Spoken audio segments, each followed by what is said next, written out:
Bonjour à tous, bienvenue pour ce webinaire qui est destiné aux associations. Donc j'espère que vous avez beaucoup d'associations ce soir. Là, en tout cas, on a déjà, je vois, plus de 100 participants là, aujourd'hui. Donc on est ravis de vous avoir avec nous sur ce webinaire. Donc association, comment diversifier vos ressources. Donc aujourd'hui, j'ai le plaisir d'être accompagné avec Mathilde. Donc moi, je me présente rapidement. Donc je m'appelle donc Laurent. Je suis le directeur des partenariats de Yapla et je suis accompagné de Mathilde aujourd'hui. Oui, merci Laurent. Donc moi, je me présente en quelques mots, Mathilde Delaunay. Donc je suis avocate au cabinet Guillemin-Fichy et j'ai le plaisir d'accompagner depuis de nombreuses années les associations et les organismes du secteur lucratif dans l'ensemble de leurs problématiques juridiques et fiscales.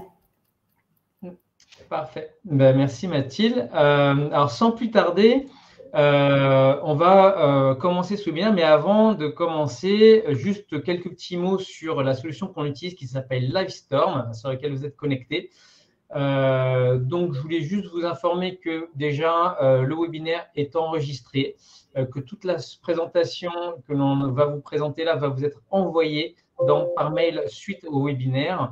Et au niveau des fonctionnalités, vous avez accès donc tout à droite à un chat donc sur lequel vous pouvez vous présenter, dire bonjour, qui vous êtes et interagir avec tout le monde.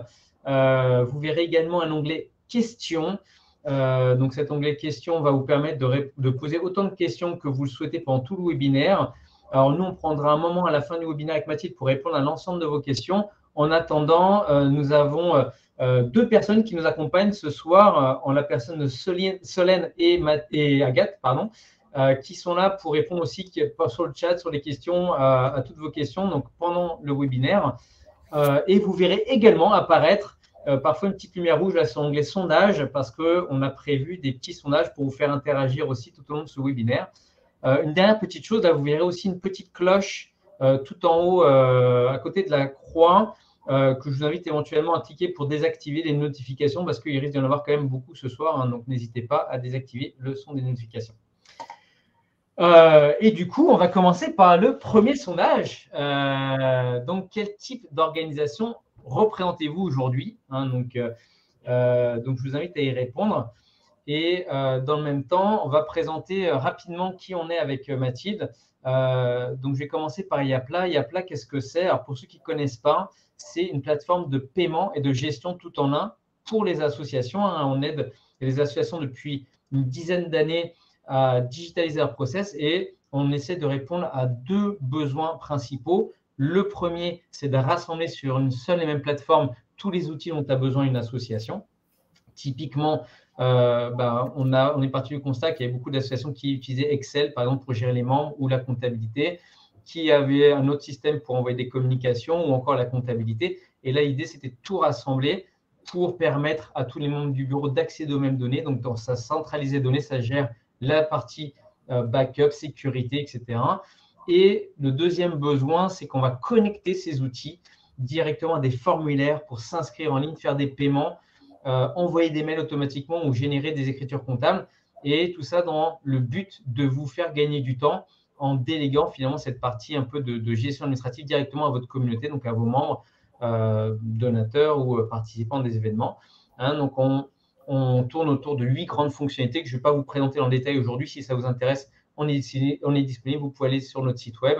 Hein, mais en gros, on va vous aider à gérer les membres et le renouvellement des adhésions.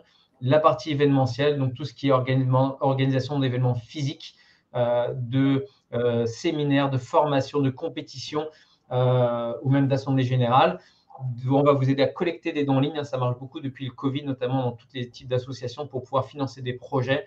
On peut vous aider à créer un site web complet ou appuyer un site web existant, automatiser entre 50 et 70% de vos écritures comptables directement grâce aux différents modes de paiement ou de communiquer avec votre communauté. Hein, donc, n'hésitez pas à aller voir notre site web sur yapla.fr et prenez rendez-vous avec nous ou suivez nos autres webinaires qui vous présenteront plus en détail la plateforme. Mathilde, je te laisse présenter le cabinet. Oui, merci Laurent. Donc, comme je le disais en introduction, donc, je suis avocate, donc j'exerce au sein d'un cabinet d'avocats, le cabinet Guillemin-Flichy. Donc, on est un cabinet à taille humaine, on est 4 associés avec chacun notre domaine d'expertise. Et donc, moi, j'anime l'expertise dédiée à l'économie responsable. Donc, c'est une compétence historique du cabinet. Et au quotidien, on va accompagner notamment les organismes sans but lucratif, donc les associations, les fonds de dotation, les fondations dans l'ensemble de leurs problématiques juridiques et fiscales. Donc, parfois, un peu comme une direction juridique externalisée ou en appui de la direction juridique pour des projets spécifiques ou des opérations plus complexes. Et on va aussi beaucoup accompagner les entreprises dans le cadre du déploiement de leur politique de mécénat, de projets d'intérêt général ou sur leurs sujets de RSE, entreprise à mission, voilà, tous ces sujets qui ont trait à l'économie sociale et solidaire. Merci. Alors du coup, pourquoi est-ce qu'on organise ce webinaire aujourd'hui? Bien, l'idée, c'est de passer 45 minutes ensemble parce que finalement, on s'est rendu compte que le financement, quand même, est une problématique très récurrente dans le secteur associatif et que la plupart des assos connaissaient plus ou moins les ressources internes et externes auxquelles elles pouvaient prétendre, mais c'était plus difficile souvent sur comment optimiser ces ressources, comment se rendre éligible pour pouvoir en bénéficier.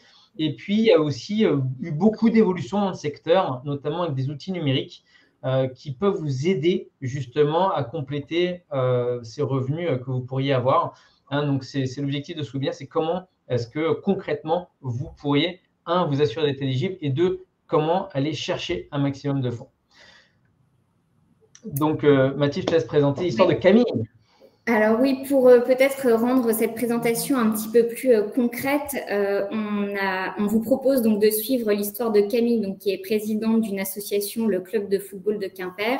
Et donc Camille est confrontée à une situation que vous connaissez tous en tant que responsable associatif, à savoir que l'AG vient de voter le budget annuel, donc elle a estimé pour l'année à 100 000 euros, sauf que Camille, pour faire face à ses dépenses et pour boucler son budget, doit trouver des ressources, ce qui n'est pas toujours évident et c'est souvent le nerf de la guerre dans le cadre du fonctionnement associatif, c'est quelles ressources on peut trouver, sachant qu'on est dans un contexte, on va le voir, où le secteur associatif notamment peut se retrouver confronté à certaines difficultés de financement, notamment du fait de la raréfaction des subventions publiques par exemple, ou ne peut pas compter sur ses mécènes habituels. Donc voilà, va se retrouver confronté à un certain nombre de difficultés. Donc l'objectif de cette présentation aujourd'hui, c'est d'essayer d'avoir un petit panorama des ressources qui s'offrent à vous pour pouvoir faire face et boucler le budget de vos structures. Ouais, et d'ailleurs, Camille va nous accompagner également tout au long de la présentation avec des boîtes à outils. Hein, donc, on va vous proposer des outils concrets que vous pourrez derrière utiliser directement pour votre association. Et du coup, pour vous remettre un petit peu de contexte autour de tout ça, aujourd'hui, sur le budget de l'association, on s'est rendu compte que c'était de plus en plus difficile aussi là, de le boucler dû à plusieurs facteurs récents. Donc, déjà, il y a de moins en moins de subventions qui sont données, ou tout du moins, les montants sont en baisse constante hein, dans les différentes communes. Je pense qu'il y en a un certain nombre d'entre vous qui sont confrontés à ces problématiques-là depuis quelques années. Et donc, l'idée, c'est comment est-ce qu'on fait face, du coup, pour compléter le manque à gagner qu'il peut y avoir de ce côté-là. Le deuxième, hein, vous l'avez tous vécu, on l'a tous vécu là, récemment, c'est la crise sanitaire qui a énormément impacté le secteur de l'ESS et le monde associatif à plusieurs titres. Hein. La première chose, c'est que déjà tous les événements se sont arrêtés du jour au lendemain. Hein, donc, automatiquement, ça fait un manque à gagner parce que il y a beaucoup d'associations finalement qui subsistent grâce à l'organisation de ces événements. Deux, il y a eu beaucoup de reports d'adhésion, hein, puisque la crise a fait en sorte que il y a eu plein d'associations qui n'ont pas pu proposer les services qu'ils proposaient d'habitude, mais qui continuent à avoir des frais structurels en face, et donc du coup ont dû soit annuler des adhésions ou les reporter sur l'année d'après. Et par contre, ça permet aussi de nouvelles choses, hein, parce qu'il y a des associations qui ne faisaient pas du tout de dons et qui se sont mis à faire du don en ligne pour essayer de sauver les meubles, entre guillemets, et en finançant des projets ou permettre de subsister. Et ce qui fait que d'une manière générale aussi, on peut faire face à des aléas qui font que finalement, on n'a pas autant de revenus, de recettes que ce qu'on avait prévu dans le budget. Donc, comment est-ce qu'on peut essayer de compléter tout ça derrière, hein, donc, comment est-ce qu'on va utiliser ces ressources possibles? Alors peut-être pour démarrer et rentrer un petit peu dans le vif du sujet, ce qu'on vous proposait aussi, c'était de casser certaines idées reçues, certaines fausses croyances qui peuvent être répandues, et qui vont constituer autant de freins pour les responsables associatifs qui ne vont pas aller vers certains types de ressources alors qu'ils pourraient y avoir droit.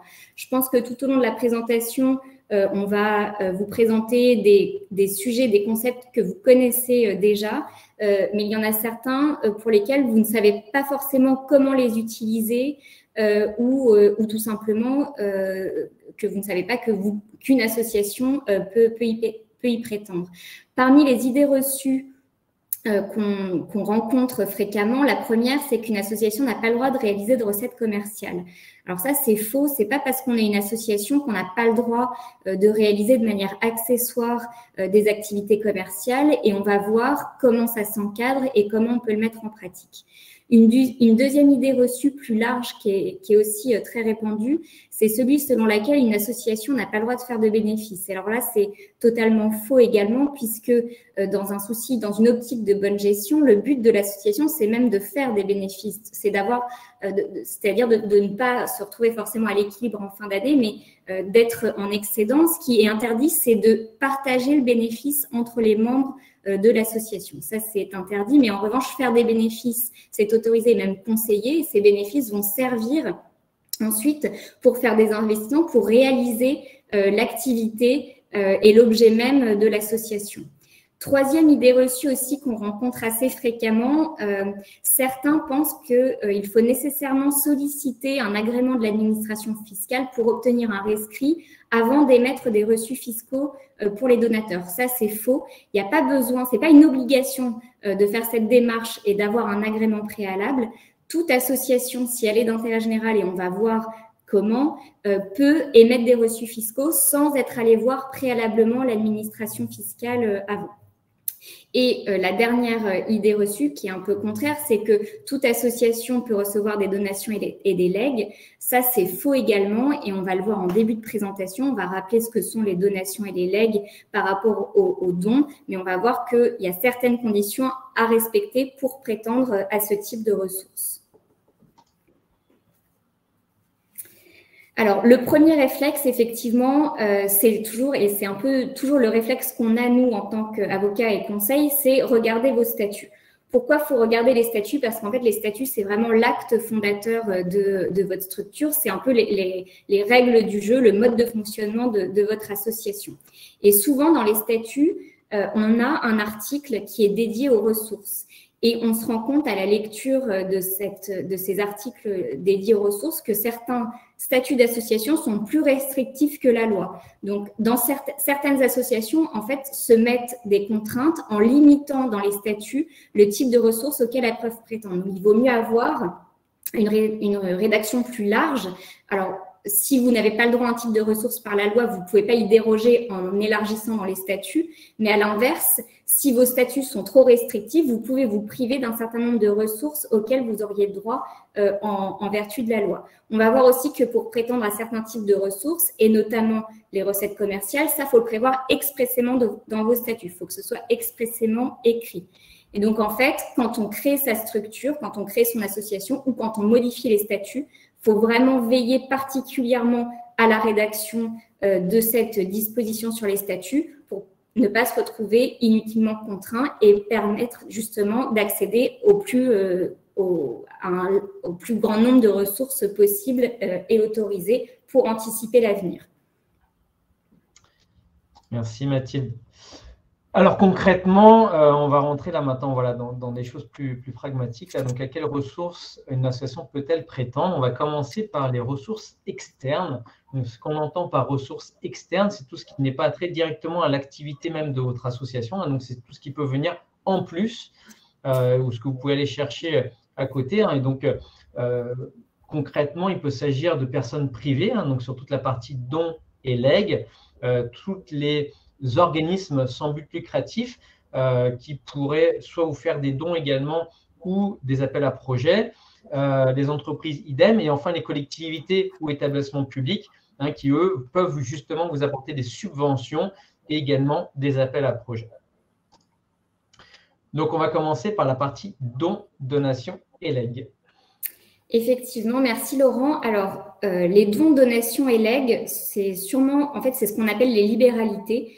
C'est sûrement des concepts que vous connaissez, mais peut-être on va commencer par une petite précision de définition entre ce que sont les dons manuels, les donations et les legs.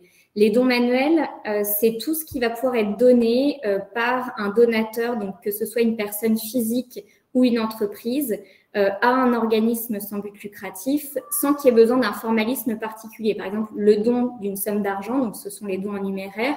Ça peut être également des dons d'objets. Pour une entreprise, ça peut être des dons d'invendus, donc des dons de matériel, de denrées. Donc tout ça, il n'y a pas besoin d'un formalisme particulier. Et c'est ce qu'on va appeler les dons manuels.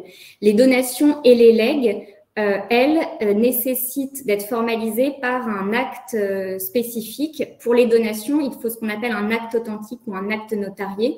Et par exemple, ça va concerner les dons de biens immobiliers. En fait, quand on veut donner un bien immobilier, il faut faire une donation, il faut passer par un acte notarié. On ne peut pas juste faire un contrat simple entre le donateur et l'association, il faut forcément passer par un notaire. Les legs, quant à eux, ce sont les libéralités qui sont faites du fait d'un décès. Donc, ça va être une personne physique qui va désigner en tant que légataire un organisme sans but lucratif et donc ça va se faire par voie testamentaire. Donc ça, c'était une petite précision sur les définitions. Alors, j'ai regardé dans le sondage quel type d'organisation vous représentiez aujourd'hui. Donc, de façon très, très, très, très largement majoritaire, vous êtes des associations. Donc, vous, aujourd'hui, en tant qu'association ou fédération, vous pouvez recevoir des dons manuels. Vous avez la capacité juridique de recevoir des dons manuels. Vous pouvez recevoir également des donations et des legs à condition que vous ayez au moins 3 ans d'existence.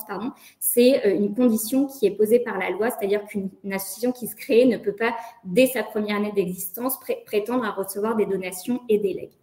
Mais au-delà de la capacité juridique, ce qui est intéressant, c'est le régime fiscal du mécénat et la possibilité pour la structure qui va recevoir ces libéralités d'émettre un reçu fiscal à son donateur, parce que c'est ça qui va permettre d'attirer des donateurs et d'augmenter les ressources de la structure.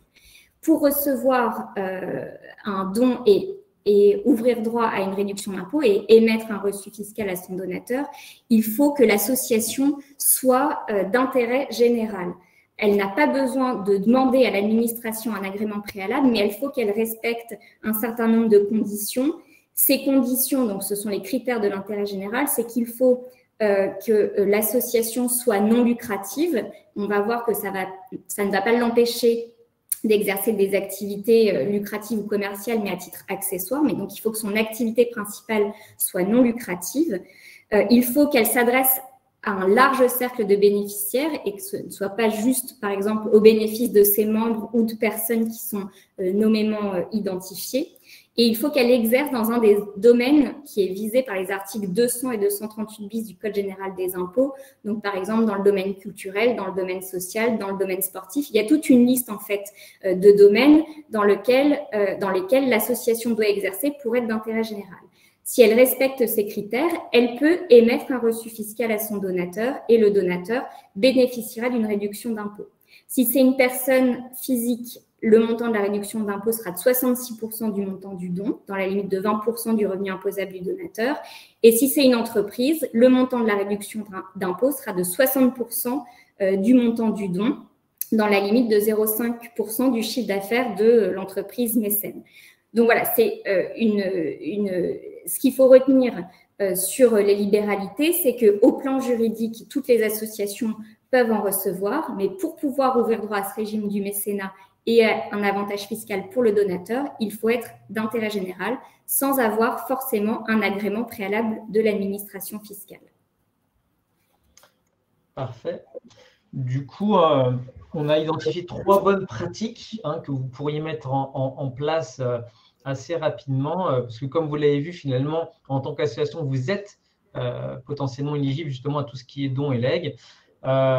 Donc, la première chose auquel il faut penser, c'est comment est-ce que je peux simplifier le parcours de donation pour mes sympathisants. Ça veut dire quoi concrètement? C'est comment est-ce que je vais les informer, comment est-ce que je vais présenter mes projets. Donc, typiquement, quelque chose qu'on vous conseille, hein, c'est de mettre en place une page de collecte de dons en ligne et de présenter votre projet. Ou donc, si vous le faites pour l'association, vous pouvez le faire de manière générale, mais le fait de créer une ou plusieurs campagnes par projet que vous avez, ça donne beaucoup plus de concret. Typiquement, les donateurs donnent plus facilement quand ils savent à quoi vont servir leurs fonds. Donc, si vous avez des projets concrets à faire financer, mettez-les en avant parce que automatiquement, ça va parler beaucoup plus facilement aux personnes. Et le fait de mettre un lien vers votre site web ou d'en parler dans votre newsletter, ça va permettre également de pouvoir mieux communiquer là-dessus. Un autre point là-dessus, c'est idem, si on va éviter, dans la mesure du possible, forcément avec peut-être les personnes âgées, c'est plus facile de passer à l'écrit en envoyant un courrier. Néanmoins, si on peut permettre d'avoir toute une démarche dématérialisée, ça permet également de pouvoir envoyer les reçus fiscaux par mail. Du coup, les donateurs les reçoivent en direct. Ils peuvent les préparer pour leur déclaration d'impôt, etc. beaucoup plus facilement en les stockant en numérique. Aujourd'hui, ça passe beaucoup comme ça. La deuxième pratique qui est intéressante, c'est de communiquer. Il faut toujours communiquer auprès de votre communauté. Ne pas hésiter à les remercier dès qu'ils vous font un don. Peut-être même d'adapter aussi vos communications en fonction des montants pour vos grands donateurs, peut-être de les bichonner un petit peu plus en leur envoyant un courrier spécifique, peut-être pas papier en plus, ça fait toujours plaisir, d'autant qu'ils aident énormément votre association. Là-dessus, nous, ce qu'on vous conseille, c'est vraiment d'aller vous créer un référentiel de donateurs pour pouvoir communiquer avec eux, donc avec l'historique des dons qu'ils ont pu vous faire. Et du coup, ça va vous faciliter justement la manière dont vous allez pouvoir vous adresser à eux. Sur la troisième bonne pratique, je te laisse la main, Mathilde. Oui, merci Laurent. Alors, sur le rescrit fiscal, et j'ai vu qu'il y avait des questions à ce sujet. En fait, le rescrit fiscal, ce qu'on appelle le rescrit fiscal, c'est un agrément qu'on peut demander à l'administration fiscale pour s'assurer qu'on est bien d'intérêt général et qu'on peut émettre des reçus fiscaux. Encore une fois, il n'est pas obligatoire, c'est-à-dire que vous n'êtes pas en infraction quand vous émettez des reçus fiscaux pour des donateurs, même si vous n'êtes pas allé voir l'administration fiscale avant. Donc, ce n'est pas une formalité obligatoire. Néanmoins, c'est une possibilité qui est offerte aux associations pour s'assurer qu'elles sont bien d'intérêt général. Et donc, ça peut constituer aussi un avantage significatif parce que ça peut être mis en avant en disant on est bien d'intérêt général, on a le rescrit fiscal et donc ça peut rassurer certains donateurs. En revanche, je vous invite à la plus grande vigilance si vous initiez ce type de démarche. Donc, ça se fait auprès de l'administration. Il y a un dossier à constituer et à déposer auprès de l'administration fiscale. En fait, il faut être extrêmement prudent dans la façon dont on présente le projet. Et il y a énormément d'associations qui, en toute bonne foi, remplissent le dossier en étant persuadées d'être d'intérêt général, mais l'intérêt général au sens commun n'est pas forcément l'intérêt général au sens où l'entend l'administration fiscale. C'est pour ça que dans ce type de procédure, il y a un certain nombre de dossiers de rescrits qui se voient refuser. Et une fois qu'on a un rescrit négatif, c'est extrêmement difficile de rectifier le tir. Et quand on a un rescrit négatif, pour le coup, on n'a plus le droit d'émettre des reçus fiscaux. Là, on serait en infraction.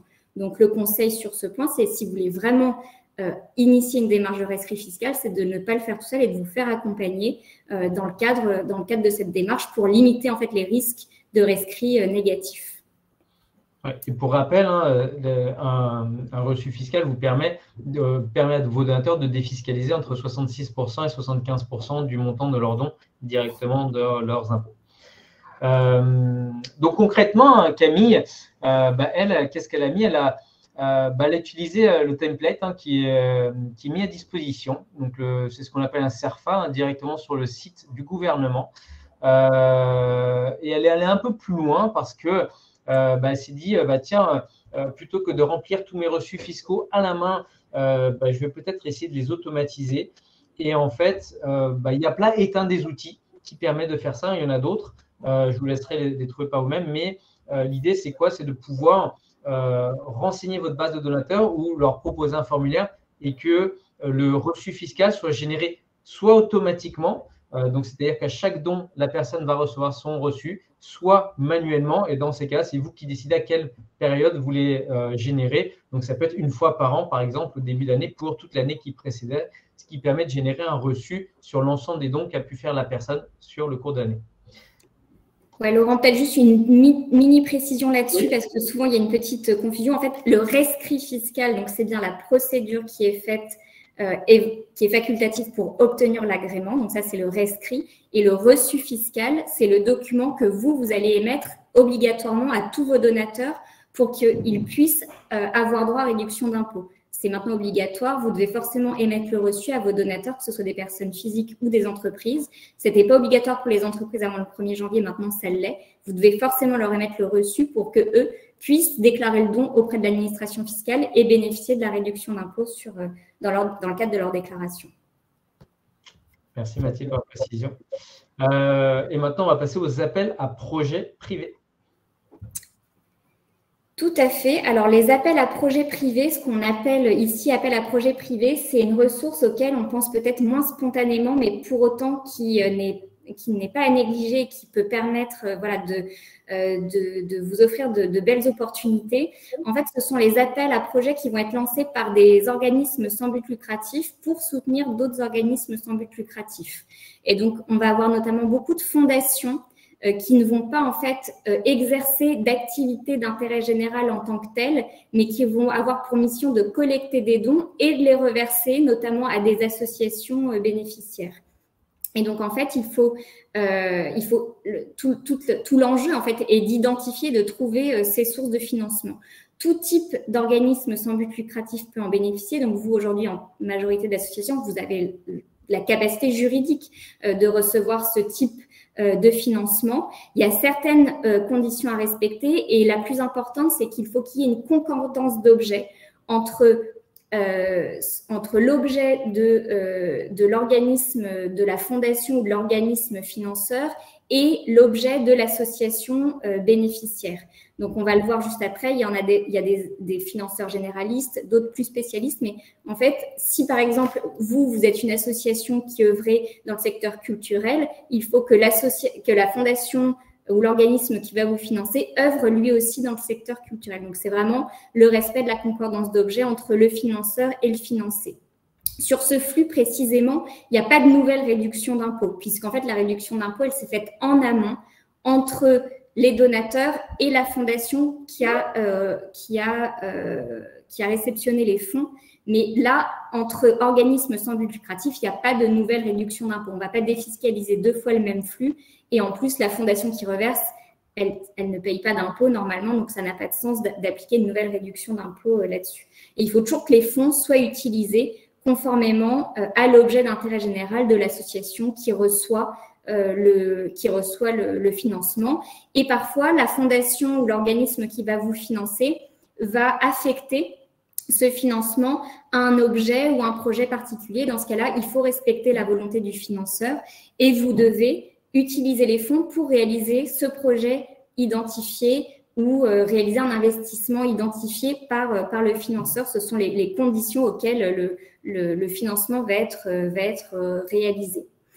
L'avantage, donc, c'est que ça vous permet, voilà, c'est une nouvelle source de financement qui n'est pas forcément connu de toutes les associations. Ça vous permet de créer des synergies aussi avec les fondations qui peuvent vous financer, parce que si vous trouvez une fondation qui a un objet concordant avec le vôtre, elle peut vous financer une année, puis ça peut aussi être récurrent dans le temps. Donc, voilà, c'est des partenariats qui peuvent être vertueux dans la durée. Vous pouvez aussi bénéficier de la réputation de l'organisme financeur, parce que vous allez être mis en avant notamment dans son rapport d'activité. Voilà, ça va permettre aussi peut-être de vous faire connaître auprès d'autres potentiels financeurs. Et puis, ça vous permet aussi de professionnaliser votre association. On montre que en remplissant ce dossier de demande de financement, il y a tout un tas en général, tout un dossier à constituer. Et donc, ça montre que vous êtes apte à monter ce dossier, à réceptionner ces fonds. Donc, voilà, ça montre que l'association se professionnalise aussi. Merci. Du coup, on vous a proposé un premier outil ici qui est une cartographie d'appel à projet qu'on essaie de vous catégoriser en fonction de 2 critères. Effectivement, donc les appels à projets donc privés, effectivement, là on voit qu'on en a un certain nombre en bas du graphe. Et entre généraliste et spécifique, typiquement, tout ce qui est la Fondation de France, la France Engage va vraiment avoir des appels à projets qui vont s'adresser à un très grand nombre d'associations et puis d'une grande variété de sujets. À l'inverse, par exemple, la Fondation Décathlon va proposer des appels à projets très liés à leur mission, qui est le sport accessible à tous. Et donc, du coup, automatiquement, si votre association n'a rien à voir avec ce domaine-là, ça va être plus difficile d'aller chercher des fonds auprès de cette fondation.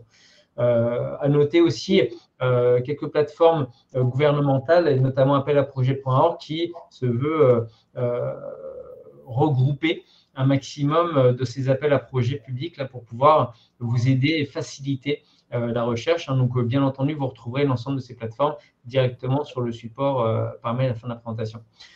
Du coup, quelles sont les bonnes pratiques que l'on pourrait avoir là-dessus, Mathilde? Oui, alors les bonnes pratiques. Alors la première difficulté, c'est d'identifier les organismes redistributeurs qui sont compatibles avec votre objet. Alors le problème, entre guillemets, c'est qu'on n'a pas un endroit centralisé où on peut tous les retrouver. Donc ça nécessite un travail un peu de veille, de recherche, de réseautage pour identifier les structures qui seraient susceptibles de vous soutenir. Donc, voilà, c'est un premier travail de recherche. Ensuite, la bonne pratique, c'est vraiment d'apporter le plus grand soin à l'élaboration des dossiers de candidature. En général, les structures qui financent demandent beaucoup d'informations, notamment financières, rapports d'activité. Donc voilà, c'est vraiment de bien travailler les candidatures. Et éventuellement, si vous avez les fonds nécessaires et pas forcément les ressources humaines en interne, c'est de faire appel de façon ponctuelle à un fundraiser pour vous aider à travailler ces candidatures. Étant précisé que alors, les dossiers ne sont pas uniformes, mais au fur et à mesure, certaines informations et certains documents que vous allez pouvoir formaliser dans le cadre des dossiers de candidature, vous allez pouvoir les réutiliser pour d'autres candidatures. Donc, souvent, c'est le premier qui est le plus pénible et le plus long à élaborer, mais c'est un bon investissement puisque c'est quelque chose dont vous pourrez éventuellement vous resservir pour la suite. Ok, merci Mathilde. Du coup, on va passer aux subventions publiques. Oui, alors là, les subventions publiques, pareil, je pense que c'est un type de financement que vous connaissez tous. Donc, ce sont les financements qui sont proposés donc, par les personnes publiques, que ce soit l'État, les collectivités territoriales, les établissements publics, etc. Donc, c'est de l'argent qui émane d'une personne publique. Alors, toutes les associations, fédérations, fondations ont la possibilité de bénéficier de subventions publiques. Les seuls organismes sans but lucratif qui n'ont pas cette capacité, ce sont les fonds de dotation. Mais a priori, il n'y a pas de fonds de dotation parmi nous aujourd'hui, ou alors en tout cas, ils ne se sont pas manifestés dans le sondage. Mais voilà, c'est à retenir, c'est une spécificité du fonds de dotation. Les conditions pour pouvoir recevoir des subventions publiques, alors il y en a un certain nombre. Alors ça dépend effectivement de ce qui est demandé par la collectivité ou le financeur public, mais on peut vous demander de remplir un CERFA, donc on vous a mis le lien, vous l'aurez dans le cadre de la présentation, donc qui est une sorte de dossier à remplir avec tout un tas d'informations, un petit peu comme ce qu'on a vu pour les appels à projets privés. Peut y avoir des conditions spécifiques qui vont être posées par le financeur public. Donc, le financeur public peut avoir certaines exigences pour vous octroyer la subvention. Ça peut être des conditions d'utilisation précises. Ça peut être de rendre compte de façon régulière, voilà, de tenir au courant en fait le financeur public de la façon dont a été utilisé le financement. Donc voilà, c'est des conditions spécifiques qui peuvent se matérialiser dans le cadre d'une convention qui est conclue entre le financeur public et l'association bénéficiaire. Et alors ça, c'est une nouveauté aussi du début d'année, c'est que toutes les associations qui reçoivent des subventions publiques doivent conclure, doivent adhérer à un contrat d'engagement républicain, donc doivent s'engager à respecter un certain nombre de valeurs liées, voilà, un certain nombre de valeurs. Et donc, c'est un contrat standard qui est prévu par décret. Et l'association doit s'engager à le faire respecter, notamment par ses dirigeants et ses salariés. Donc voilà, c'est des grands principes que doivent respecter les associations. Et si elles n'adhèrent pas à ce contrat d'engagement républicain, elles ne pourront pas recevoir de subventions. Les subventions publiques ne sont pas imposées, évidemment, si l'association est bien non lucrative et si la subvention est bien affectée à des activités non imposables, ce qui est le cas dans la très grande majorité des situations. Ok, donc 3 bonnes pratiques par rapport à ça. La première, c'est alors déjà d'aller voir les sites internet des différentes instances publiques. Alors, je pense surtout au site de votre commune, tout simplement. Allez voir votre mairie. Si votre association a une aura un peu plus large que le périmètre de la commune, donc ça peut être départemental, régional, national, vous pouvez aller voir aussi les conseils régionaux, départementaux, pour voir effectivement s'il y a des subventions qui peuvent être accordées dans le cadre de votre mission. Un autre conseil qu'on peut vous donner là-dessus aussi, c'est regarder comment font des autres associations qui sont du même secteur que vous, dans les mêmes types d'objets. Et notamment, vous pouvez les rencontrer, par exemple, dans des maisons des associations où, généralement, vous vous connaissez. Donc, regardez comment eux font aussi et quelles sont les différentes bonnes pratiques qu'ils pourraient avoir et vous partager. La deuxième chose, c'est de mettre en place des outils de gestion. Notamment, ça permet de justifier les coûts de projet et ça me permet surtout de mesurer l'impact de l'utilisation de la subvention. Donc, un outil de gestion, il y a plein, peut en être un, mais ça va vous permettre aussi de pouvoir utiliser, par exemple, un système comptable qui va vous permettre, avec la partie analytique, de pouvoir justifier effectivement et associer toutes les dépenses et revenus directement à ce projet-là. Et enfin, de suivre l'utilisation de ces subventions pour chaque projet de manière distincte. Donc là, encore une fois, la compta analytique va vous aider là-dessus. Pourquoi ? Parce que ça va vous permettre derrière de pouvoir justifier les dépenses et donc de pouvoir, quand vous allez redemander une subvention l'année d'après, de pouvoir dire voilà, comment a été utilisée la subvention de l'année précédente et comment est-ce que vous avez utilisé la prochaine subvention. Ici, vous retrouvez un petit lien sur les appels à projets de l'État, qui vous permettront derrière de pouvoir en trouver pour vous. Du coup, on arrive à notre second sondage. Donc, quels sont les types de financement que vous sollicitez le plus ? Donc, n'hésitez pas à y répondre là, pour qu'on puisse voir un petit peu comment est-ce qu'aujourd'hui vous structurez vos associations.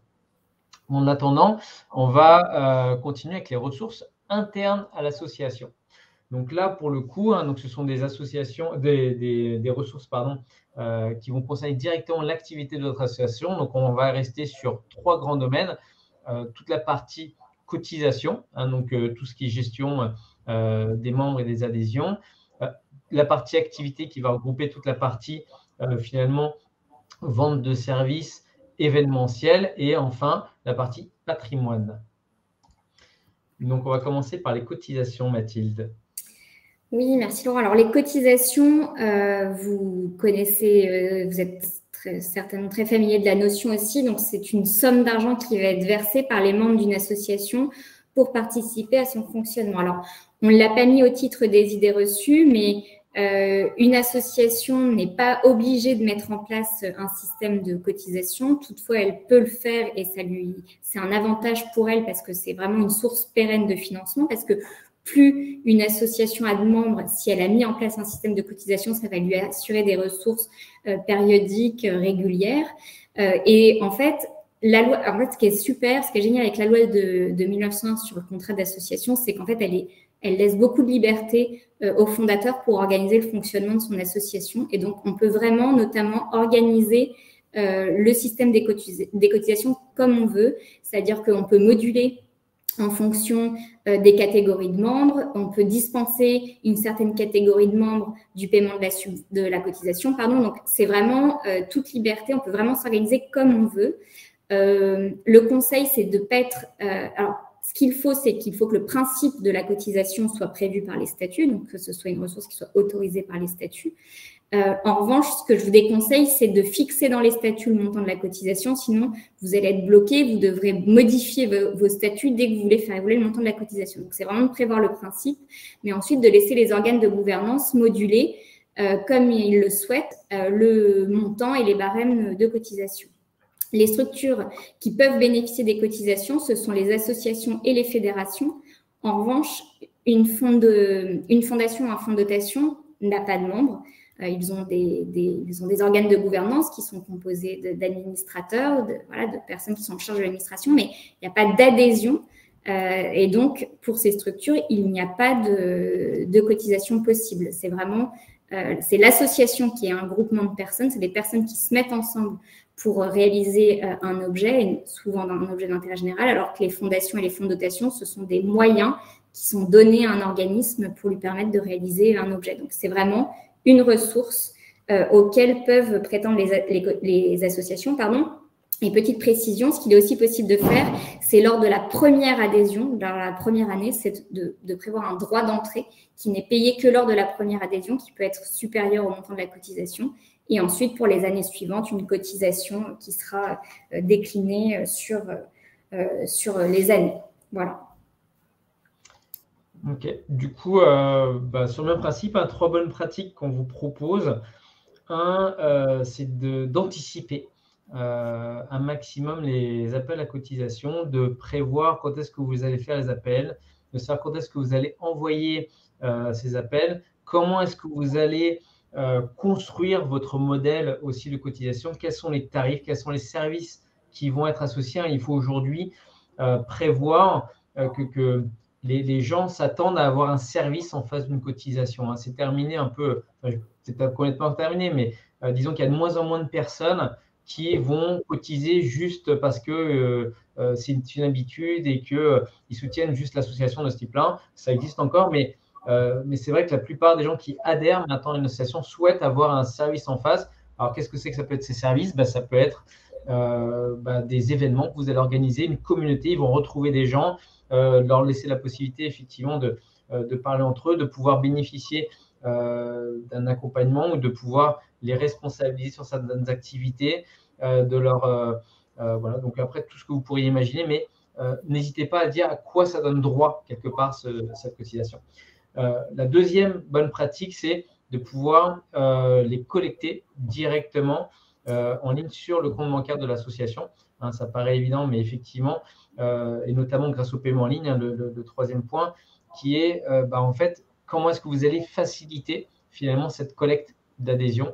Donc, faire un formulaire en ligne où les gens vont pouvoir s'inscrire, payer directement, renseigner toutes leurs informations et payer, que ça arrive directement sur votre compte bancaire, ça permet de sécuriser le paiement, ça permet d'attirer aussi d'autres communautés comme les jeunes, typiquement aujourd'hui, ils n'ont pas de chéquier pour la plupart, donc télécharger un PDF et l'imprimer, puis derrière faire un chèque, l'envoyer par la poste, ce n'est pas dans leur pratique, ce n'est pas dans leur manière de fonctionner. Donc aujourd'hui, si on veut attirer de nouvelles populations, le fait de proposer des outils en ligne permet de les attirer, de les fidéliser aussi dans le temps, parce que ça donne une image moderne de votre association. Il faut penser aussi à quelle image vous allez renvoyer vis-à-vis de vos adhérents. Alors concrètement, Camille, elle a lu un article que je vous invite à consulter aussi derrière pour justement collecter plus facilement ses adhésions pour son club de foot. Donc, elle a adopté le paiement en ligne, mais elle a aussi permis l'automatisation de renouvellement, c'est-à-dire que finalement, à chaque fois qu'une adhésion va arriver à son terme, automatiquement, des mails vont être envoyés à la personne qui a son adhésion qui arrive en fin de validité pour qu'elle puisse réadhérer directement en ligne. Ce qui permet aussi de renforcer le lien avec ses membres parce que ça va lui dégager aussi du temps à côté pour organiser d'autres choses où finalement elle va passer du temps sur des choses qui ont plus de valeur que de juste faire des rappels.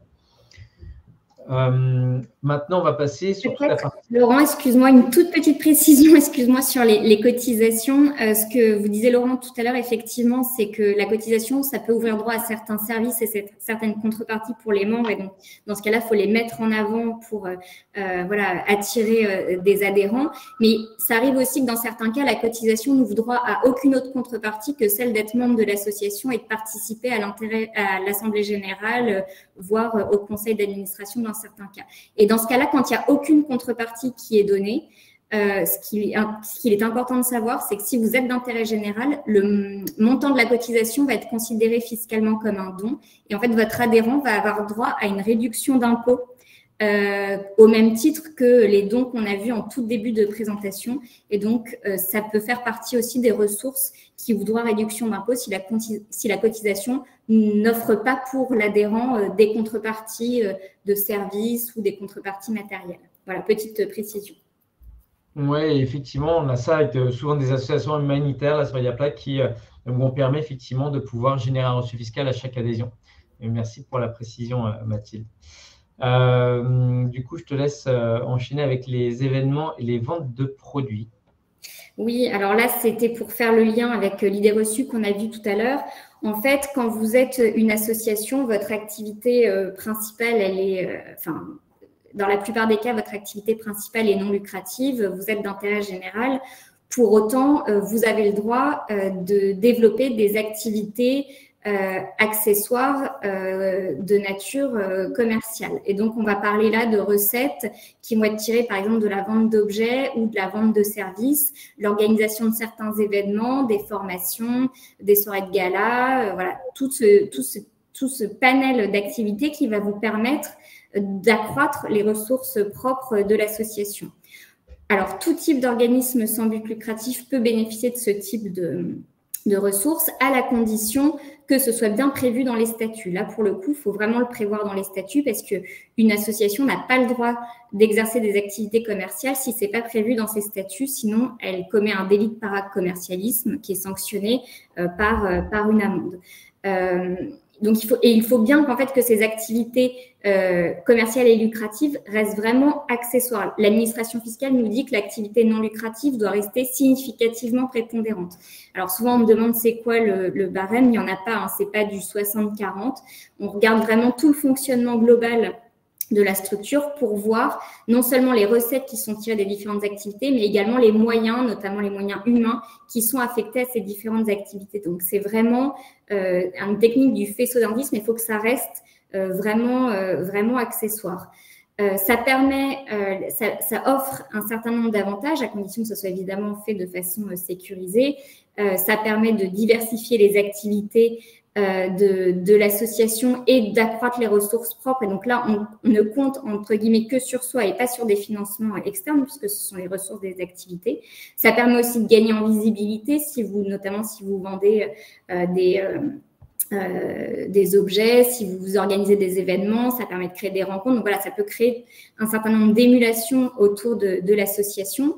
Et la particularité aussi, c'est que si vous organisez des événements pour lever des fonds et que vous faites payer l'entrée, par exemple, vous allez être exonéré d'impôts sur les 6 premières manifestations par an que vous organisez. Donc, 6 manifestations, c'est quand même, voilà, faut déjà les organiser, c'est déjà beaucoup. Donc, voilà, il faut savoir que vous bénéficiez d'une fiscalité tout à fait attractive pour organiser ces manifestations.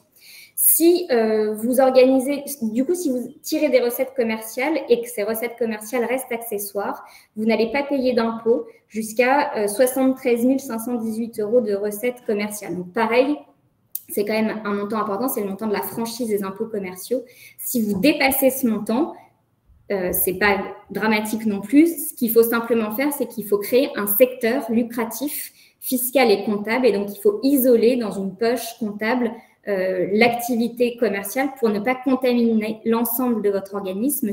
Sinon, on va considérer que l'ensemble de votre organisme est lucratif et donc vous serez taxé sur l'ensemble des ressources qui seront perçues par l'organisme. Donc, ça nécessite une certaine vigilance et une certaine organisation, mais c'est possible.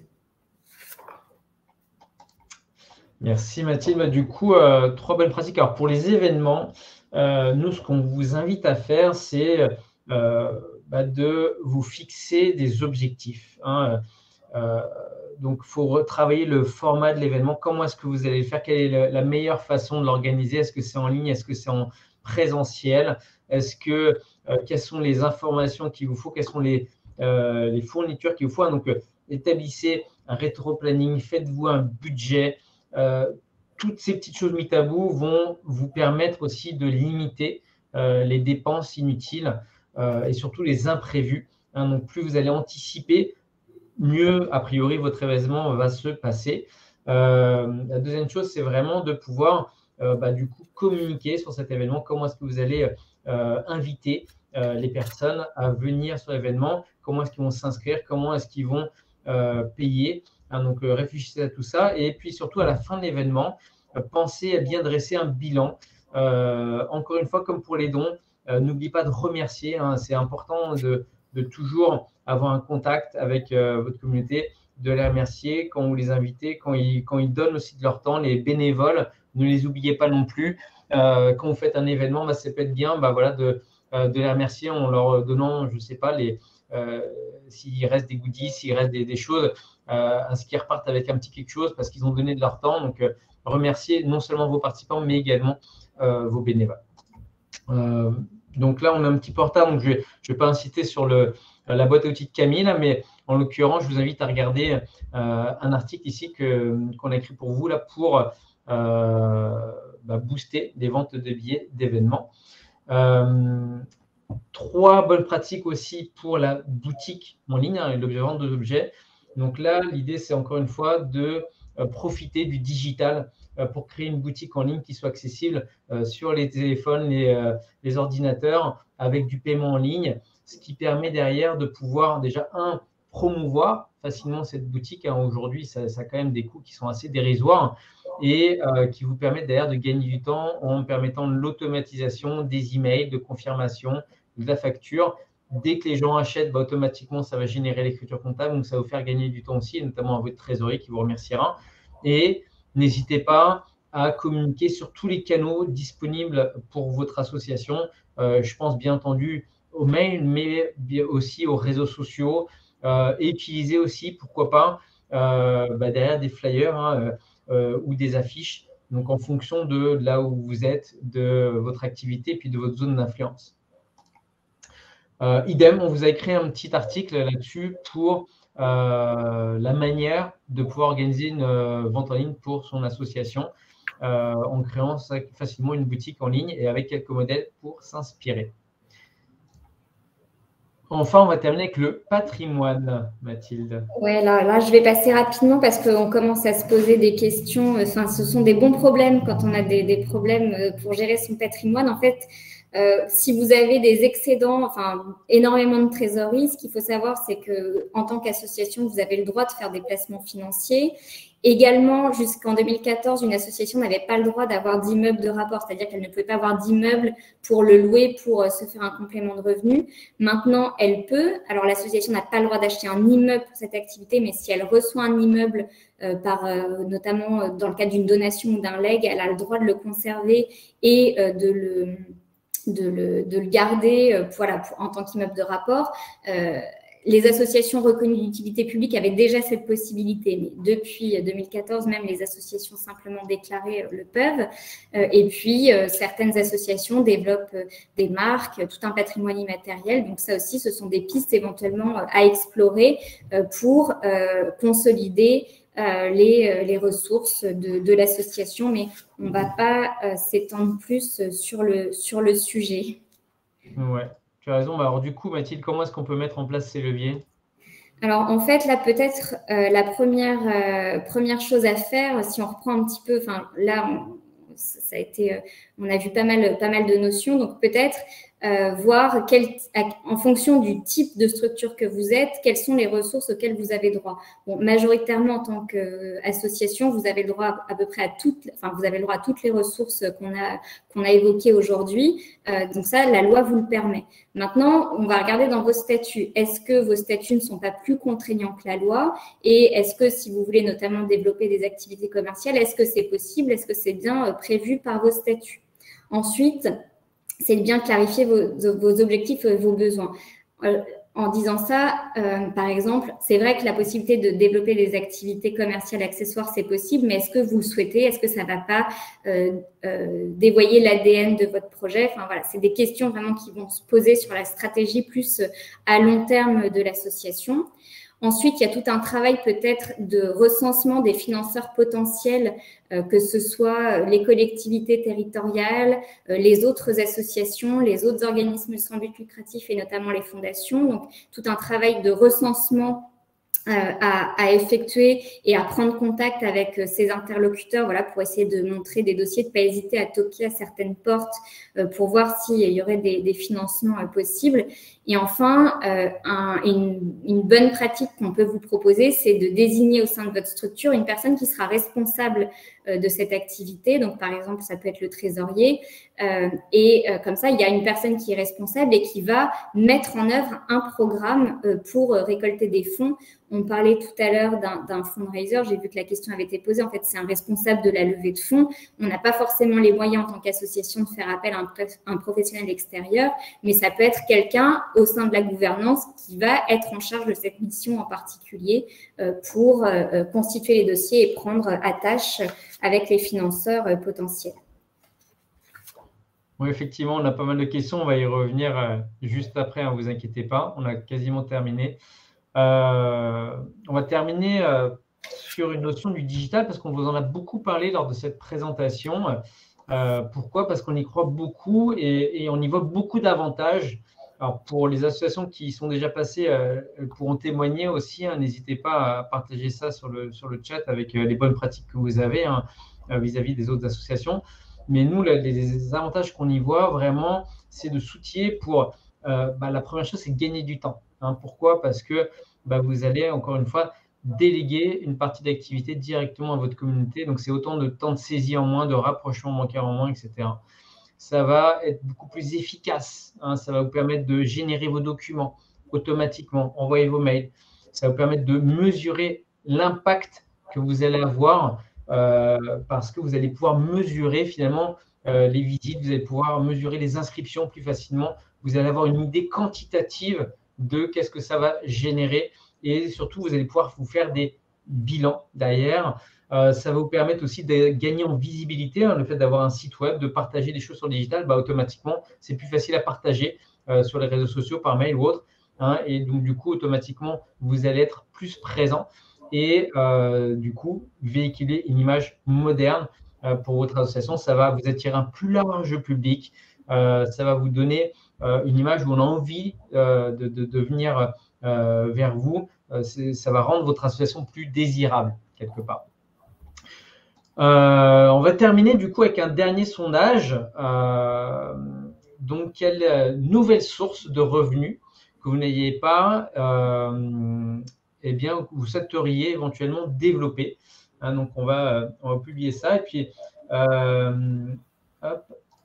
et puis on voit aussi qu'il y a, donc sur le sondage précédent, la majorité d'entre vous, là, à peu près la moitié, demandent des subventions publiques. Il y a à peu près égalité, après une vingtaine de pourcents, les appels à projets et les appels aux dons. Donc, j'ai vu qu'il y avait quelques autres aussi avec du mécénat notamment, qui était utilisé par certaines associations. On pourra refaire un petit récap par la suite. Voilà, donc le webinaire est terminé. Je vais vous proposer de passer aux questions-réponses. Donc, je vais voir si toutes les questions ont été déjà répondues ou pas. Donc, je vois une question de Magali.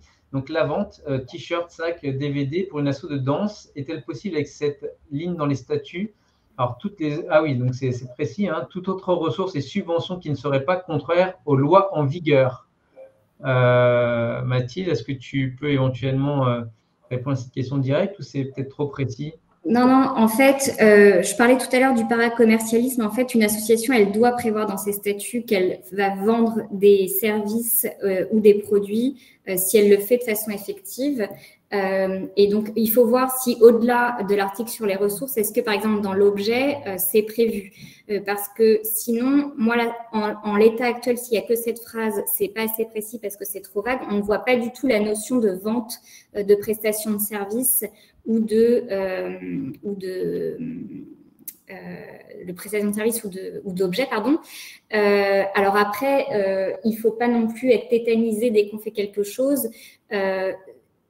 Peut-être qu'à l'occasion d'une prochaine refonte statutaire, vous pourrez modifier vos statuts pour le faire apparaître clairement. Si ça reste quelque chose de très minime et vraiment de très accessoire, le risque est limité.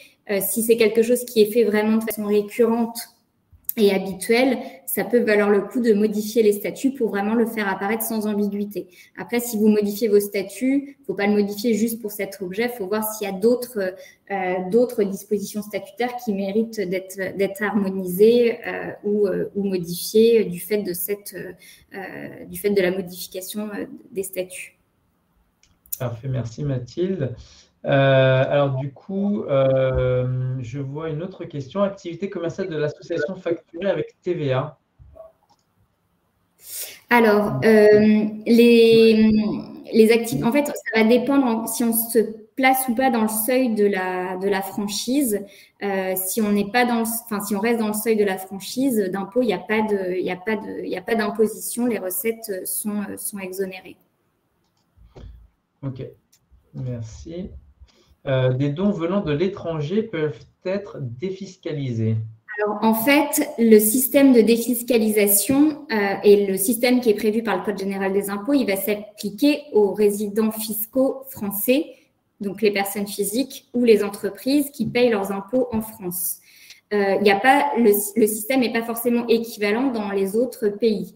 Toutefois, il y a un principe de libre circulation des capitaux au sein de l'Union européenne et donc un donateur qui est résident fiscal dans un pays de l'Union européenne peut faire un don et à une association française et il bénéficiera de la réduction d'impôt, mais celle qui est prévue dans son état d'origine et sous réserve que l'objet de l'association française corresponde à la notion d'intérêt général dans son état d'origine. Ok, merci. Je vois une question de Tristan. D'ailleurs, je lui passe bonjour là, de la Fédération française des jeux vidéo qui dit: notre fédération est présente sur 2 secteurs, sportifs et culturels. Au niveau fonds de dotation, comment trouver l'organisme le plus adéquat? Est-ce que je ne sais pas si c'est suffisamment clair comme question.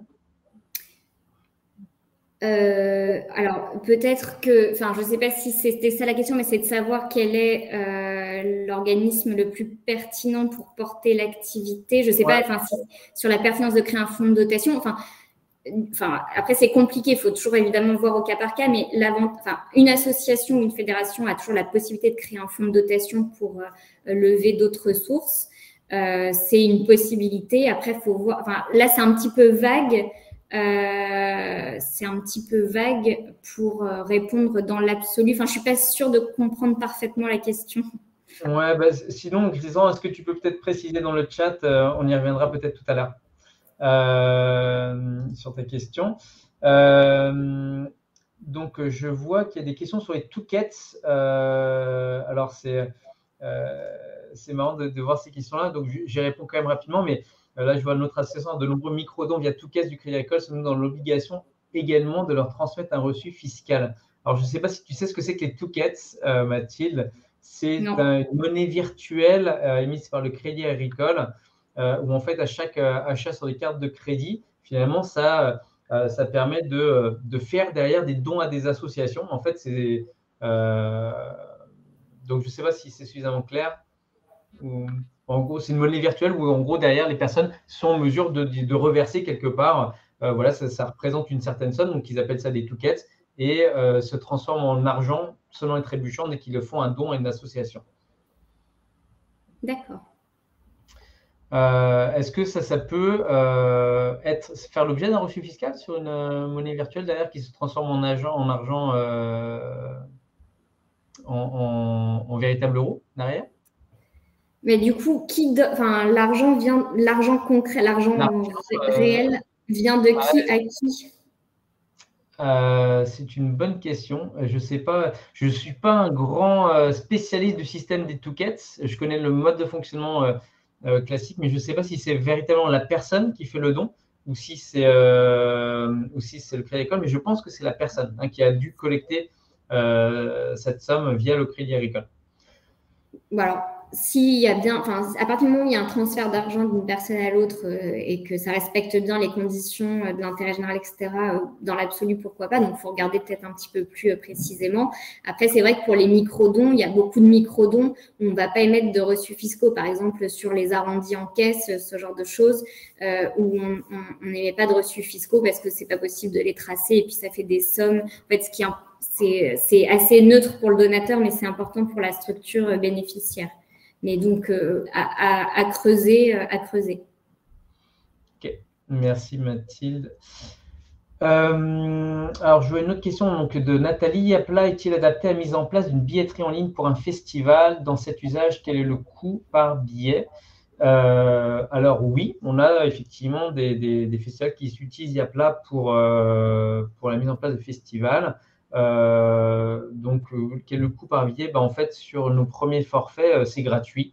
Donc, on a un modèle où en fait, on est donc, quand c'est juste de la collecte par carte bancaire, on a un premier forfait qui s'appelle le forfait décollage qui vous permet de collecter gratuitement. Et en fait, on va demander une contribution volontaire à la personne qui va faire le paiement pour financer ce modèle gratuit.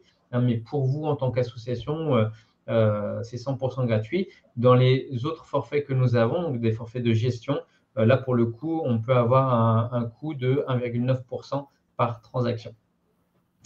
N'hésitez pas à aller voir la page tarif sur le site Yapla pour en savoir un peu plus. L'application Yapla prévoit-elle des appels à fonds participatifs? Alors, je ne suis pas sûr de bien comprendre si c'est appel à fonds participatifs, est-ce que c'est du crowdfunding? Alors, on ne fait pas véritablement du vrai crowdfunding, dans le sens où on ne demande pas de contrepartie sur nos campagnes de dons. Par contre, vous avez la possibilité d'interpeller, de faire des dons, donc de communiquer sur ces appels de fonds. Et on a aussi une fonctionnalité qui est moins utilisée en France, ce qu'on appelle du peer-to-peer, c'est-à-dire qu'on peut organiser des événements et créer des équipes qui vont elles-mêmes aller collecter des dons pour soutenir souvent une cause. Donc, je ne sais pas si ça répond tout à fait à votre question. N'hésitez pas à préciser si besoin, Philippe. Donc, j'ai fondé une asso qui a pour but non lucratif d'aider les personnes en difficulté en créant et gérant un parc immobilier social, et les excédents de loyer serviront à financer des projets d'autres assos. Le problème, les impôts répondaient que le but n'était pas d'objet fondé. Alors, je ne suis pas sûr de bien comprendre la question. Donc, vous avez créé, Emilia, une association sans but lucratif qui permet d'aider les personnes en difficulté, mais via l'existence d'un parc immobilier. Donc, en gros, si je comprends bien, vous cherchez à mettre… donc, Mathilde, je pense que c'est… Je ne sais pas si toi, tu arrives à bien comprendre la question. En gros, il gère un parc locatif. Les excédents de loyer aident finalement des personnes en difficulté. Donc, je pense que son problème, c'est que du coup, il n'est pas reconnu d'intérêt général du fait qu'il doit gérer son parc immobilier. C'est bien ça? En fait, je ne sais pas si c'est, je sais pas si c'est un problème qui est lié à une mauvaise compréhension du dossier par l'administration. Parce qu'en fait, à partir du moment où le but de l'association, c'est d'aider des personnes en difficulté, le fait de gérer le patrimoine immobilier pour se constituer des ressources, en fait, ça dépend. Là, on ne sait pas si l'association, elle a un but lucratif ou non. Présentée comme ça, on n'a pas l'impression qu'elle en ait un. Alors après, l'administration a répondu a priori de façon négative. Parce que dans l'absolu, c'est tout à fait possible de gérer un parc immobilier quand on est une association. Après, c'est la façon dont on utilise ses revenus, la façon dont est gérée l'association de façon désintéressée. Donc, après, est-ce qu'il y a une activité commerciale ou lucrative qui est prépondérante, qui aurait empêché la reconnaissance du caractère d'intérêt général de l'association? Ok. Ouais, donc ça, c'est vraiment des questions un peu très précises, mais n'hésitez pas effectivement peut-être à contacter Mathilde par la suite pour avoir des réponses plus précises. Donc, alors, je vois une question de Michael, peut-on acheter des produits dans un pays européen et bénéficier de ne pas payer la TVA? Dans une association, généralement, on ne paye pas la TVA, donc on paye la TVA, on ne la récupère pas, il me semble. Donc, a priori, on ne pourra pas récupérer la TVA, donc, sauf si vous êtes, ou alors peut-être que vous avez une association avec un SIRET, parce que vous dépassez certains seuils. Donc, dans ces cas-là, c'est peut-être possible. Je ne sais pas si ça marche, ça peut marcher comme ça, Mathilde. En tout cas, l'association, ce n'est pas parce qu'elle ne paye pas d'impôts qu'elle va acheter tous ses produits et ses services hors taxe. Elle doit payer le même prix que n'importe quel acheteur. Donc après, il faut voir après, il y a des problématiques de TVA transfrontalière, d'achat de prestations de services transfrontalières avec des régimes qui peuvent être particuliers. Mais là, c'est pas lié au caractère d'association de l'acheteur, en tout cas.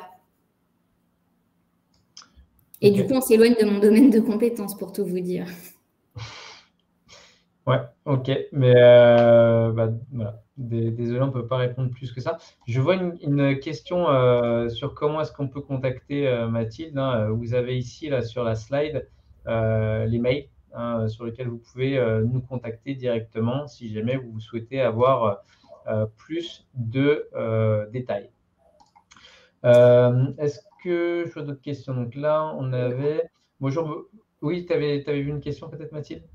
Ouais, non, mais vas-y, c'était une question de Catherine sur une entreprise qui souhaite donner des bâtiments modulaires pour faire une résidence sociale à une association qui est d'intérêt général. Et est-ce qu'il y aurait de la défiscalisation pour cette entreprise? La réponse est oui.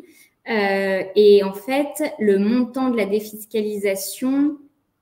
En fait, l'entreprise l'entreprise, elle fait un don en nature.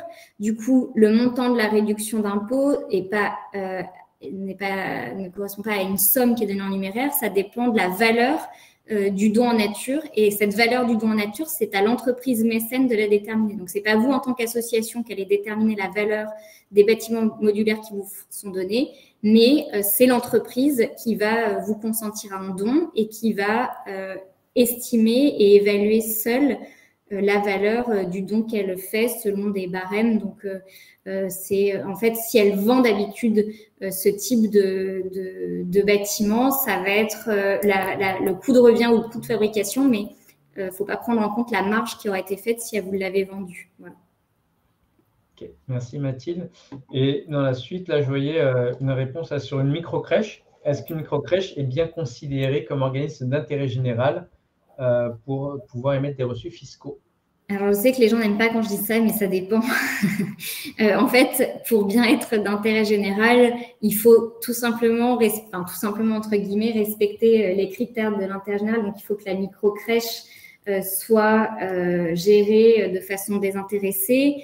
Il ne faut pas qu'elle ait une activité lucrative, donc il ne faut pas qu'elle rentre en concurrence avec des opérateurs du secteur commercial qui peuvent faire une activité similaire. Donc, il y a des crèches privées faites par des entreprises. Donc, il faut bien vérifier que cette microcrèche réalise ses activités dans des conditions différentes de celles du secteur commercial, donc avec des prix préférentiels, en accueillant peut-être un type de public particulier. Donc, voilà, il y a tout un tas de critères à vérifier pour s'assurer que la microcrèche est bien d'intérêt général. Et le plus important, ça dépend de la forme juridique de cette microcrèche. Il faut bien qu'elle soit sous forme associative, évidemment, pour être d'intérêt général. Merci. Donc, j'en ai une autre là ici. Pour un club de football, peut-on se faire aider, par exemple, pour mettre en place et monter des dossiers de demande de subvention? Tu veux que je réponde à la question? Ouais, bah, oui. Moi, je ne sais pas. Bah oui, en fait, tout type d'association peut se faire aider. Alors après, où se faire aider, c'est ce qu'on disait tout à l'heure. Donc, soit c'est en interne, soit vous pouvez peut-être, la collectivité peut vous aider à monter le dossier de subvention. Voilà, faut vous rapprocher des personnes qui peuvent vous aider. Enfin, voilà. Ouais, peut-être des maisons, des associations aussi, ne pas hésiter à se Exactement. rapprocher de tous les organismes qui aident les associations au quotidien là, pour ça et de manière bénévole. Donc, j'ai une demande en cours de demande de rescrit fiscal pour les associations ayant déjà fait une demande et qui ont reçu une réponse négative. Quel est le délai de réponse de la part de l'administration? Est-ce que tu as une idée?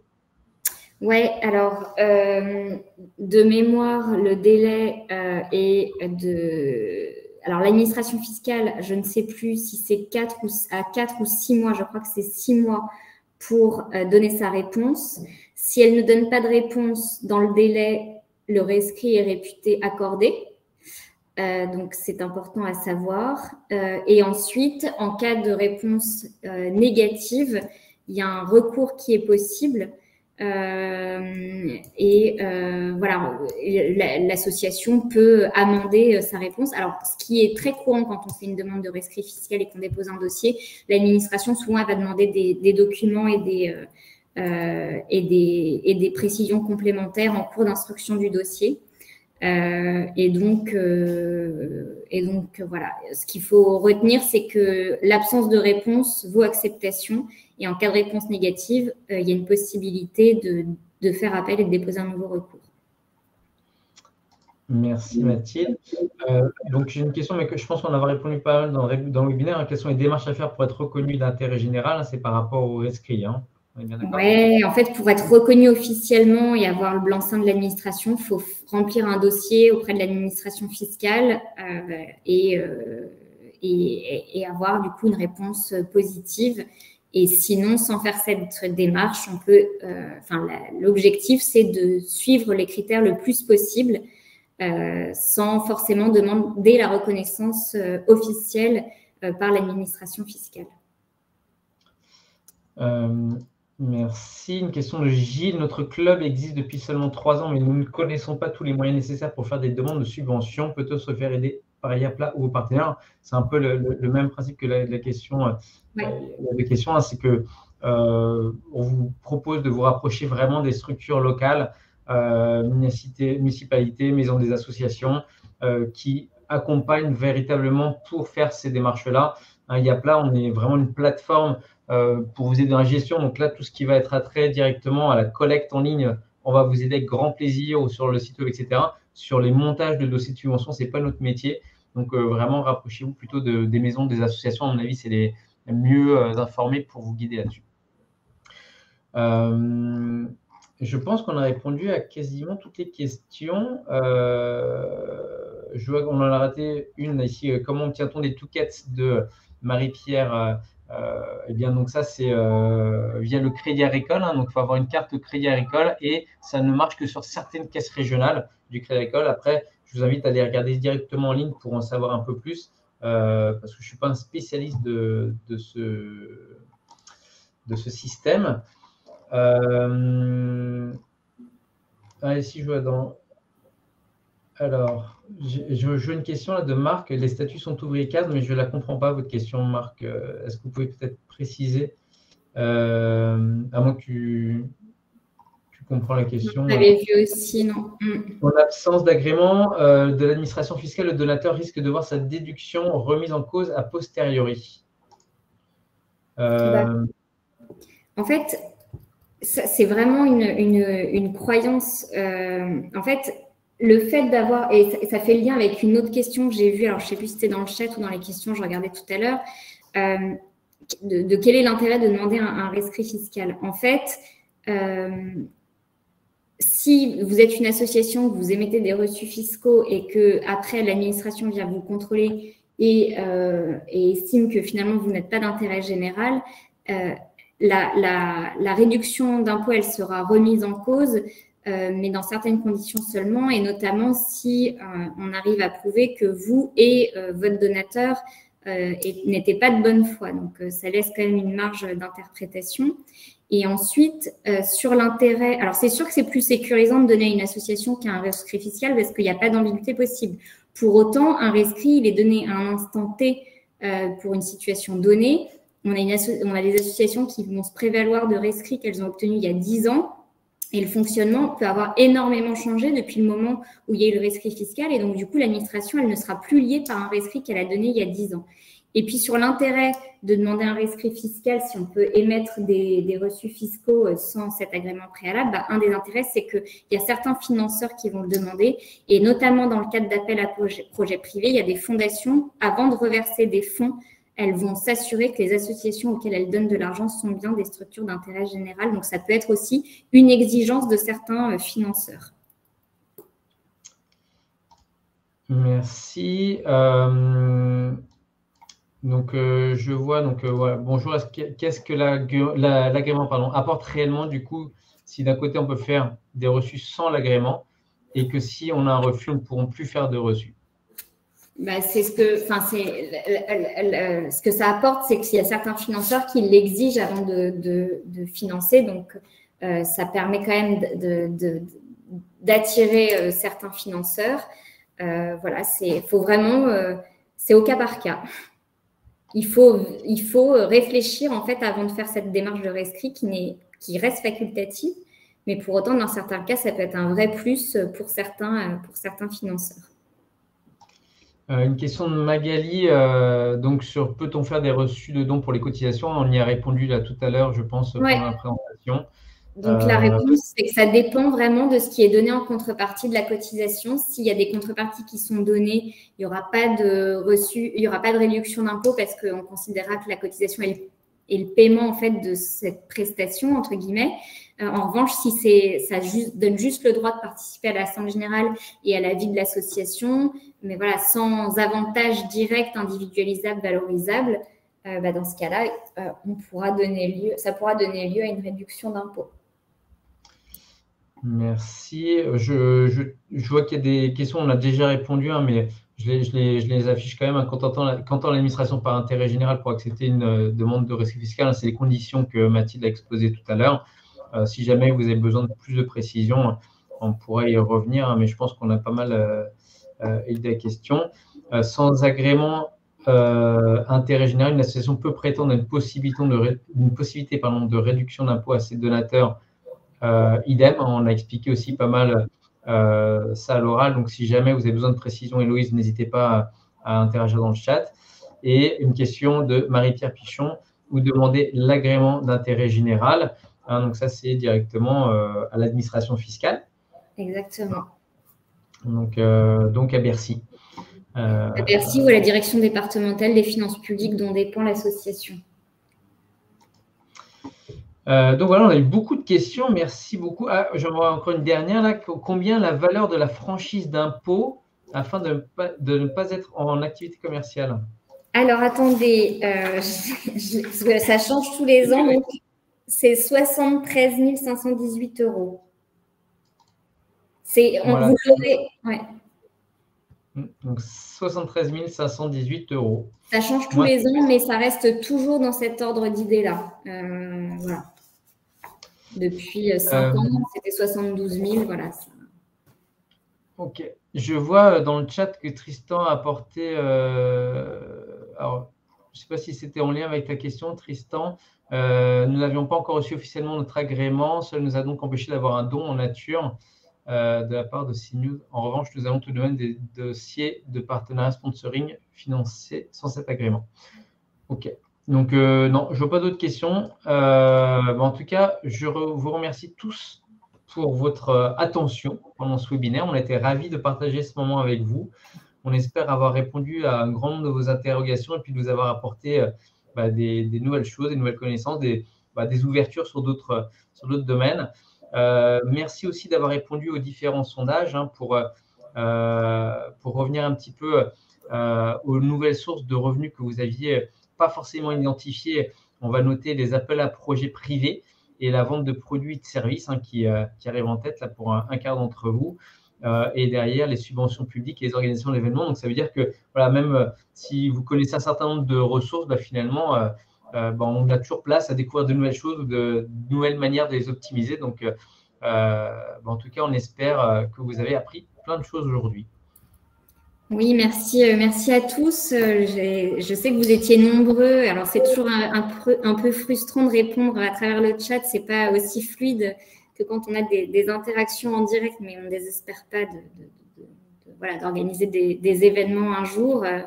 En tout cas, voilà, merci à tous pour votre participation. J'espère que ça vous aura été utile. J'imagine qu'il y a encore beaucoup de questions, donc n'hésitez pas à nous contacter. C'est vrai que chaque type de ressource pourrait faire l'objet d'un webinaire à lui tout seul, donc voilà, notamment l'intérêt général et les recettes commerciales. Donc voilà, n'hésitez pas à nous contacter, Laurent ou moi, si vous aviez des questions. Et puis donc la présentation vous sera adressée. Vous pourrez vous y référer. Qui arrive sur le chat, oui. Donc, vous allez recevoir juste après le webinaire un mail avec le replay et la présentation en pièce jointe. Donc, n'hésitez pas à la télécharger. Vous avez accès d'ailleurs à tous les liens qu'on vous a partagés. Merci encore à tous. On vous souhaite une très bonne soirée. Désolé, ça a été un peu plus long que prévu, mais vous avez beaucoup de questions. Donc, en tout cas, à très bientôt et merci encore. Un grand merci à tous. Au revoir. Au revoir.